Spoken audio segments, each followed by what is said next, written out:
Sebuah video angin puting beliung atau ucur-ucur viral di media sosial Senin 15 November sore. Usut punya usut, angin puting beliung itu terjadi di Pantai Ponjok, Banjarinas, Kajekangin, Desa Kubu Tambahan, Kecamatan Kubu Tambahan. Dalam video berdurasi 1 menit itu terlihat sejumlah masyarakat berpakaian adat tengah melaksanakan upacara. Terlihat sejumlah orang menari diiringi suara gamelan bale ganjur.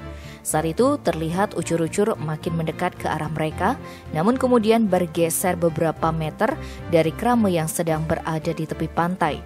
Belakangan diketahui fenomena alam itu terjadi saat masyarakat asal Desa Kubu Tambahan tengah menggelar persembahyangan serangkaian puja wali di Pura Dalam Puri Desa Kubu Tambahan.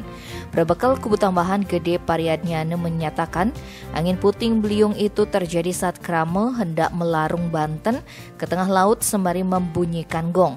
Tiba-tiba ada ucur-ucur hendak melewati kawasan pantai tersebut.